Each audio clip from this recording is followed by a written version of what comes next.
The morning of March 26, 1998, began like any other in Frankfurt. The air was crisp, the city moving to its usual rhythm.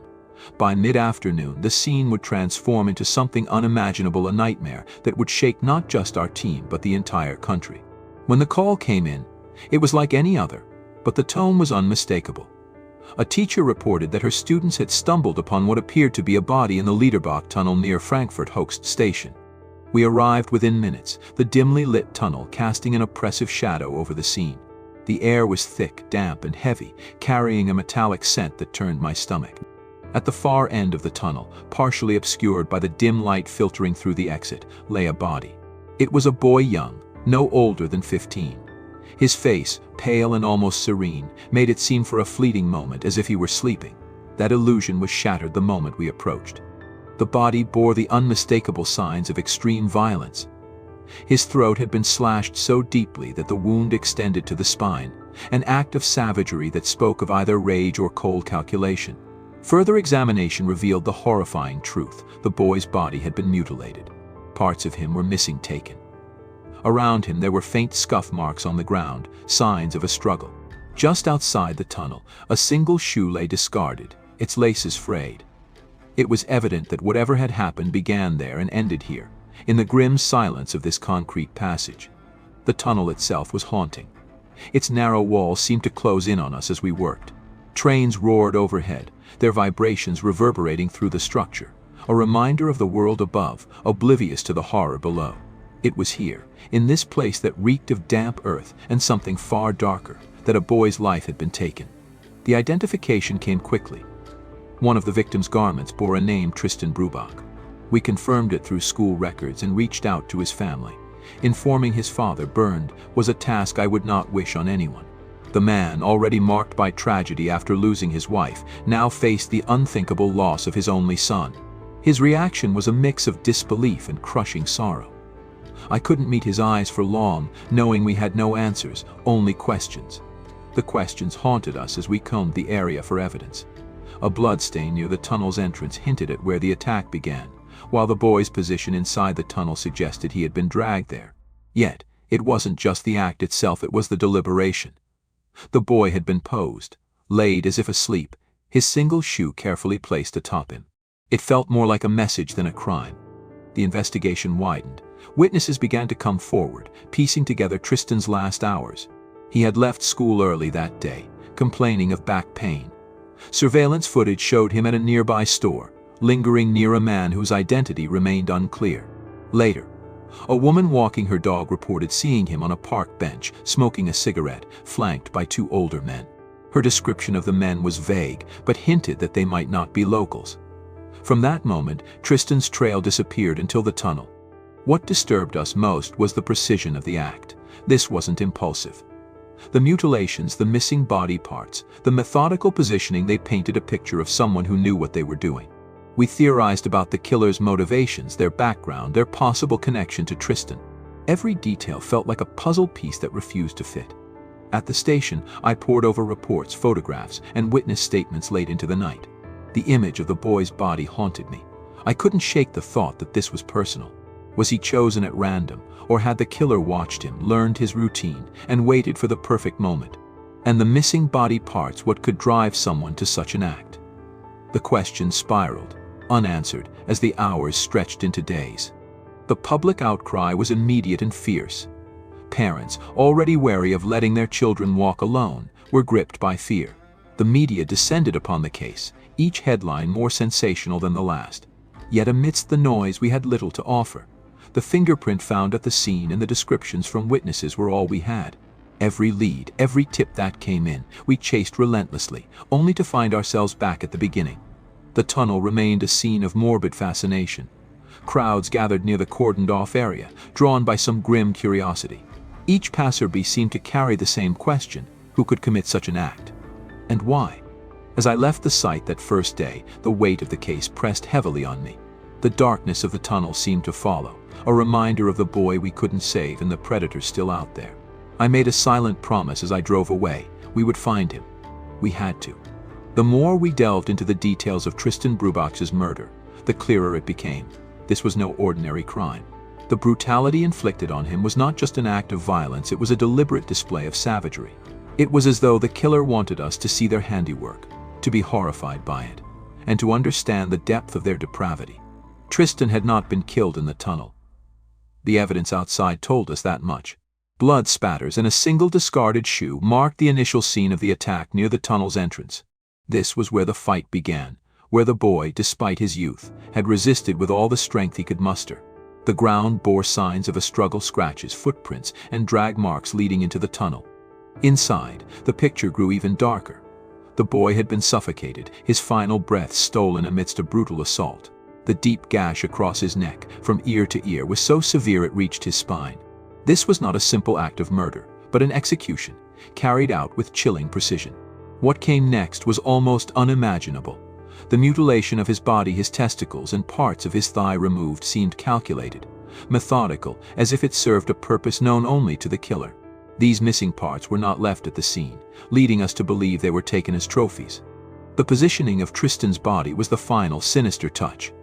He had been laid out as if sleeping, his head turned slightly, one arm resting on his chest. His discarded shoe, retrieved from outside, had been placed atop his body. This level of detail felt like a message, though its meaning was as elusive as the killer. It wasn't just about silencing Tristan, it was about control, about power, and perhaps about instilling fear in anyone who saw it. As we worked, the tunnel itself seemed to close in on us. It was a narrow, claustrophobic space, barely lit, with the faint echo of distant footsteps from above. It felt suffocating, the kind of place where the air seemed heavier, weighed down by the horrors it had witnessed. The longer we stayed, the more I felt the overwhelming presence of the crime, the twisted intent that lingered in every detail. Who could do this? The question haunted us. The brutality suggested someone who was not just capable of extreme violence, but who reveled in it. This was not an impulsive act. The precision, the deliberation, the effort to drag the body into the tunnel and stage it so carefully, it all pointed to someone who had planned this, someone who had done it before, or was preparing to do it again. The mutilation presented another layer of depravity. It wasn't random. It was purposeful, driven by motives we could only speculate about. Was it ritualistic? Was it part of a twisted desire to collect trophies? The missing body parts were a grotesque clue, but one that only deepened the mystery. The effort to take them and leave no trace indicated a level of skill, or at least experience, that suggested this was not the killer's first crime. Witness statements provided fleeting glimpses into the hours before Tristan's death. A woman recalled seeing him in a park near the tunnel, sitting on a bench petting her dog. She mentioned two older men sitting near him, foreign-looking, she said, though her description was vague. Later, 3 boys saw a man hunched over something at the tunnel's entrance around the time of the murder. They watched for a moment, unnerved, before choosing a longer route to avoid the tunnel. Their description helped us create a rough sketch of a suspect, a thin man, possibly in his late 20s or early 30s, with long, unkempt blonde hair, pale skin, and a distinctive scar or cleft lip. The killer's audacity struck me. He had attacked Tristan in broad daylight, in a busy part of the city, near a major train station. This wasn't the calculated abduction of a secluded victim under the cover of darkness. It was brazen, almost daring. The evidence suggested he had returned to the scene after the initial attack, likely to retrieve Tristan's shoe and place it on the body. It was a chilling thought. While police and passers-by began to gather nearby, the killer had been mere steps away, finishing his macabre work. We analyzed every detail, searching for connections, for patterns, for anything that might give us insight into who this man was. The brutality, the precision, the staging, it all pointed to someone with a deep psychological darkness. A killer who thrived on the act itself, who sought control not just over his victim but over the narrative of the crime. Back at the station, I stared at the sketch of the suspect. His features were crude, pieced together from the imperfect memories of those who had seen him. Yet there was something haunting about it, something that hinted at the monster we were hunting. He wasn't a ghost, he was out there, somewhere, living his life while Tristan's family mourned the loss of theirs. The crime scene refused to leave my mind. I replayed it over and over, searching for something we might have missed, some clue that would unlock the answers we needed. But as the hours turned into days, the questions only multiplied. What drove someone to commit such an act? What kind of person could look at a boy like Tristan and see not a child but a target? There was no denying it. We were dealing with someone dangerous, someone who wouldn't stop unless we stopped him first. The hunt was on, and failure was not an option. The day we identified Tristan Brübach and informed his family was one of the most difficult of my career. His father, Bernd, had already endured more loss than most people could imagine. 3 years earlier, his wife had taken her own life, leaving him a widower and a single father. Now, the news of Tristan's murder shattered what little stability remained in his life. His reaction was raw and devastating, a mixture of disbelief, anguish, and an overwhelming silence that seemed to echo louder than any words could. Tristan's grandmother, who had moved in with the family after her daughter-in-law's death, tried to remain strong. But the weight of losing her grandson was too much to bear. She had cared for Tristan, watched him grow, and now had to grapple with the incomprehensible reality that he had been taken from her in such a violent and senseless way. Their grief was compounded by the sheer brutality of the crime. It wasn't just that Tristan was gone, it was how he had been taken, the inhumanity of it all, that left scars on their hearts. The funeral, held on April 6, 1998, was a somber affair. Tristan's grave, marked by a large white cross, bore an inscription that reflected the family's pain, murdered in 1998. It was a deliberate choice, a public acknowledgement of the violence that had ended his life. His grandmother had insisted on it, wanting the world to remember not just his death but the injustice of it. Mourners gathered to say goodbye, but the air was thick with unanswered questions. The priest who conducted the ceremony, a man who had known Tristan from an Easter retreat, summed up what everyone felt: nothing could be more brutal. Bernd was a man already worn down by loss, and this final blow broke something in him. He withdrew from the world, retreating into a solitude that no one could reach. He didn't remarry, didn't have more children, and spent the rest of his life in a quiet mourning. He held on to a sliver of hope that one day Tristan's killer would be found and justice would be served. But as the years passed, that hope dimmed. When Bernd passed away in 2014, he carried with him the unanswered question that had haunted him for 16 years. Why? The family's grief extended beyond the personal. The community of Frankfurt, shaken by the news of Tristan's murder, rallied around them in an outpouring of support and sorrow. Strangers left flowers and candles at the site of the crime, creating a makeshift memorial in the dark tunnel where Tristan had been found. But no amount of sympathy could fill the void he had left. For those of us working the case, the emotional toll was enormous. It wasn't just the grisly nature of the crime, it was the human story behind it. Tristan wasn't just a victim. He was a boy who loved animals, who played video games, who tried to navigate the complexities of adolescence while carrying the weight of his mother's death. He had dreams and fears, routines and habits, just like any other 13-year-old. And now he was gone, his life cut short by someone who saw him as nothing more than a target. The public's reaction to the crime was visceral. Parents in Frankfurt became more protective of their children, limiting their independence and tightening curfews. The freedom Tristan had once enjoyed, walking to school alone, exploring the city, suddenly felt dangerous. Schools introduced new safety protocols, and community groups organized neighborhood watches. The sense of security that had once existed in the city was shattered, replaced by a lingering fear that the killer could strike again. For Bernd and Tristan's grandmother, every day after the funeral was a struggle. The empty chair at the dinner table, the sound of silence where Tristan's laughter used to be, these were constant reminders of what they had lost. Bernd, who had once been a hard-working and dedicated father, found himself drowning in guilt. He replayed the last conversation he had with Tristan, wondering if he had missed something, if there had been a way to prevent what happened. It was a question with no answer, but it consumed him nonetheless. The family's pain extended to the investigation itself. The lack of progress, the endless questions with no resolution, only deepened their despair. Every time the phone rang, they hoped it would be news of an arrest, of justice finally being served. But as the months turned into years, those calls never came. What haunted me most was the resilience they had to muster just to keep going. Bernd and his mother-in-law continued to live in Frankfurt, surrounded by the memories of Tristan. His room remained untouched for years, a shrine to the boy they had lost. His rabbit, Hoppel, became a bittersweet reminder of Tristan's love for animals, a small piece of him that they clung to in his absence. As investigators, we carried their grief with us. Every lead we followed, every suspect we questioned, was driven by the knowledge that this family deserved answers. They deserved closure. But with each dead end, the weight of our own failure grew heavier. It wasn't just a case, it was a promise we had made to them, a promise we were struggling to keep. Tristan's death wasn't just a tragedy for his family. It was a loss that reverberated through an entire community. For every parent who tucked their child into bed that night, for every teacher who saw the empty desk where Tristan had once sat, his absence was a stark reminder of how fragile life could be.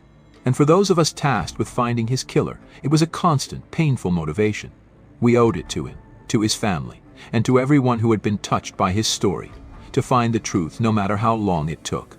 The investigation into Tristan Brübach's murder was one of the most exhaustive and challenging cases in German history. From the moment his body was discovered in the Liederbach tunnel, the crime scene spoke of an unspeakable brutality. It was clear that this was not a random act, it was deliberate, calculated, and carried out by someone who reveled in the act of violence. The tunnel, a grim and isolated passage, bore the hallmarks of a struggle. Bloodstains near the entrance and a single discarded shoe suggested that Tristan had fought for his life. Inside, the scene grew darker. His body had been mutilated, his throat cut so deeply it reached the spine, and parts of his body had been taken, grim trophies that hinted at the depravity of the perpetrator.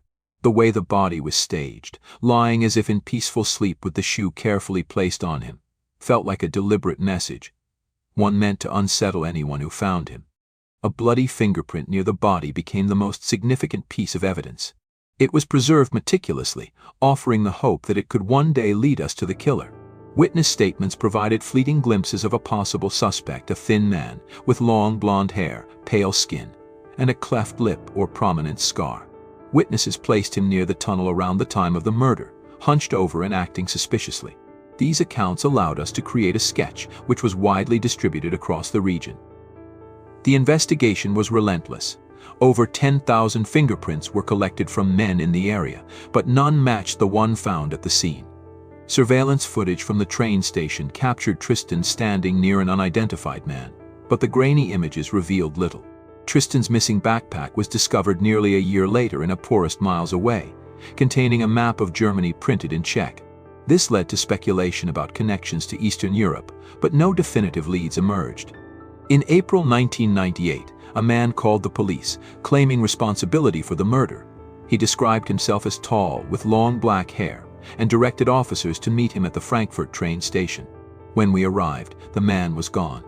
Some believed it was a genuine confession, while others suspected a hoax. The caller's description didn't match witness accounts, deepening the mystery. Months later, the investigation explored the possibility that serial killer Manfred Seal might be connected. Seal's profile matched the brutality of Tristan's murder, but forensic evidence ruled him out. Each new lead seemed promising, only to unravel under scrutiny. The lack of progress weighed heavily on us. Despite consulting with international agencies like Interpol and the FBI, distributing sketches to prisons, and following every possible lead, the killer remained elusive. Public fear grew, and conspiracy theories abounded, ranging from gang involvement to ritualistic killings. Each theory added pressure, but none provided answers. By 2016, a reward of euro 100,000 was offered for information, but it failed to bring the breakthrough we desperately needed. Forensic evidence, including the bloody fingerprint, remained preserved, waiting for technological advances that might finally provide clarity. Yet, with each passing year, the case felt colder, the hope of resolution more distant. The murder of Tristan Brübach was not just a crime, it was a wound that never healed. For his family, the lack of justice compounded their grief. For us, the investigators, it was a constant reminder of the darkness we sought to expose but could not always defeat. Even now, the hunt continues, driven by the belief that someday the truth will come to light. The unsolved murder of Tristan Brübach continues to cast a long shadow over Frankfurt and beyond, a chilling reminder of justice unfulfilled.